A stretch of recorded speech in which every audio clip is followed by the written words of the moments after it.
మెదక్ జిల్లా తూఫ్రాన్ మండలంలో ఒక దారుణమైనటువంటి ఘటన జరిగింది. అంటే తల్లి పిల్లల్నిద్దరిని కూడా హల్దీ వాగులో తోసేసి ఆ తర్వాత తను కూడా ఆత్మహత్య చేసుకునే ప్రయత్నం చేసింది. ఆ తర్వాత ఏం జరిగిందో ఏంటో తెలీదు. భయపడిపోయింది. అంటే వాగులో దూకిన తర్వాత ఆ, ఏమనిపించిందో ఏంటో తెలియదు కానీ భయం వేసి ఆమె బయటకు వచ్చినటువంటి పరిస్థితి. అయితే ఇద్దరు పిల్లల్ని వాగులో తోసేసిన తర్వాత అంటే పూర్తిగా ఆత్మహత్య చేసుకునే ప్రయత్నం చేయబోయే ఆమె ఆ వాగు దగ్గరకు వచ్చింది. ఆ వాగులో ఇద్దరు పిల్లల్ని చిన్నారులను ఇద్దరిని కూడా తోసేసిన తర్వాత తాను కూడా ఆత్మహత్య చేసుకోవడానికి దూకిన తర్వాత భయం వేసి బయటకు వచ్చాను అని స్వయంగా తల్లే చెప్తోంది. అవి ఏవైనా కావచ్చు, ఎంత పెద్ద ప్రాబ్లం అయినా కావచ్చు, బతికి సాధించాలి, కొంత ఓపికగా ఉండాలి, లైఫ్ అంటే ఫైట్ చేయాలి అని ఎన్నిసార్లు ఎన్ని ఇన్సిడెంట్స్ జరిగినప్పటికీ కూడా ఏమాత్రం మారట్లేదు. ఆలోచన విధానం కూడా మారట్లేదు. చనిపోవడం ఒక్కటే శరణ్యం అనుకుంటున్నారు. అట్లాగే ఈ మధ్య కాలంలో ఎన్ని అంటే అన్ని ఇన్సిడెంట్స్, పాపం అభం శుభం తెలియదు, అసలు లైఫ్ అంటే ఏందో కూడా చూడనటువంటి పిల్లల్ని అమ్మ పిలిచింది కదా అని అమ్మతో పాటు ఎటు రమ్మంటే అటు వెళ్ళిపోతుంటారు అమాయకంగా. మొత్తం సర్వం అమ్మే అన్నట్టుగా బతికే పిల్లల్ని ఇంత దారుణంగా చంపే అంత ఆ, పరిస్థితి అసలు ఎందుకు వస్తుంది? ఎందుకు ఇట్లా చేస్తున్నారు? ఈ అమ్మల మనసులు ఎందుకు మారిపోయాయి? అసలు కన్న తల్లిలు చేసే పనులేనా ఇవేని అని చాలామంది మాట్లాడుకుంటున్నారు. నిజంగా మనకైనా ఈ ఇన్సిడెంట్ చూసినప్పుడు అదే అనిపిస్తుంది. ఎందుకు ఇట్లా ఇంత దారుణంగా పిల్లల్ని చంపేస్తున్నారు తల్లిదండ్రులు? తల్లి కావచ్చు, తండ్రి కావచ్చు.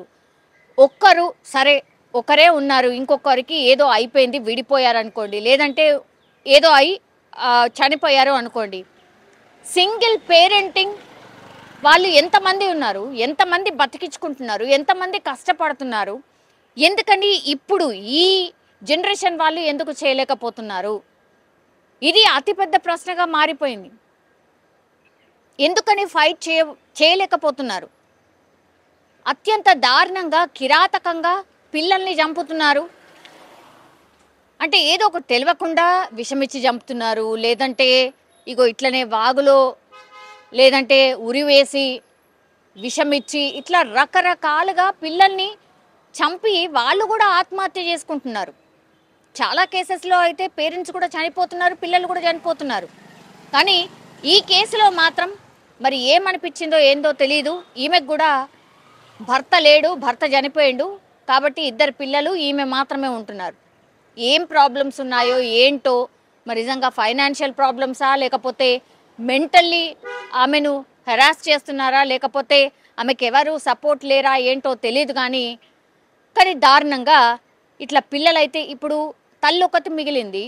లాస్ట్ మూమెంట్లో ఆమెకి ఏమనిపించిందో భయం వేసి బయటకు వచ్చేసింది. ఇప్పుడు ఇద్దరు పిల్లలు కళ్ళ ముందట చనిపోయి కనిపిస్తున్నారు. ఇంకా తను బతికి ఏం సాధిస్తుంది? తను బతికి ఏం చేస్తుంది? ఇప్పుడు ఎవరికి ఏం చెప్పినా ఎవరు తీర్చగలుగుతారు? మనుషులే పోయిన తర్వాత ఇంకా చేయడానికి ఏముండదు కదా. ఇట్లా ఎందుకు ఆలోచించలేకపోతున్నారు? ఇప్పుడు తను బతికి కూడా ఏం చేయాలి? మరి ఇద్దరు పిల్లలు చనిపోయారు, భర్త కూడా లేనే లేడు. ఉన్న ప్రాబ్లమ్స్ అన్నిటి వల్ల నేను చనిపోదామని అనుకున్నారు, పిల్లల్ని చంపినరు, ఆ తర్వాత మీరు మిగిలిపోయారు. ఇప్పుడు తను ఏం చేయాలి?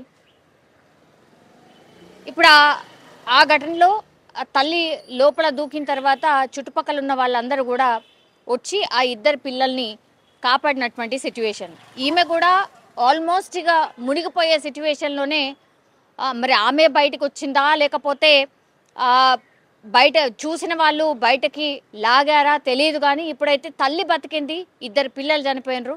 ఇప్పుడు మొత్తం ఈమె లైఫే ఆగమాగం అయిపోయిన పరిస్థితి. దయచేసి ఇట్లాంటివి మాత్రం చేయకండి, ఫైట్ చేయండి. లైఫ్ అంటే దేవుడిచ్చిన ఒక్కసారి లైఫ్ టైంలో నువ్వేంటో నిరూపించుకో అని మనకు ఒక ఛాన్స్ ఇస్తూ ఉంటాడు. అట్లాంటిది అర్థాంతరంగా తనువు చాలించడంలో అసలు మీనింగ్ లేదు. ఇప్పుడు ఎటు కాకుండా అయిపోయినరు. ఇట్లాంటివి ఎన్నో కోకొల్లలు. కాబట్టి క్షణికావేశంలో ఏ నిర్ణయాలు తీసుకోకండి. కన్న తల్లులు పిల్లల గురించి ఇంత కర్కశంగా ఆలోచించకండి. దయచేసి మీ పిల్లల్ని చంపాలి అన్నటువంటి ఆలోచన వచ్చింది అంటేనే మీరు అక్కడే చనిపోయినట్టు లెక్క. దయచేసి ఇట్లాంటివి పునరావృతం కాకుండా ఎవరైనా సరే ఇట్లాంటి చాలామంది ఇప్పుడు ఈ రోజు ఈ మూమెంట్లో మనం చెప్పిన ఆ ఒకటో 2 రోజుల తర్వాత మళ్ళీ ఇట్లాంటి వార్తలే వస్తున్నాయి. అత్యంత బాధాకరం ఇది. అందుకే దయచేసి ఆలోచించండి, చాలా కూల్‌గా ఆలోచించండి. ఇట్లాంటి వాటికైతే పాల్పడకండి.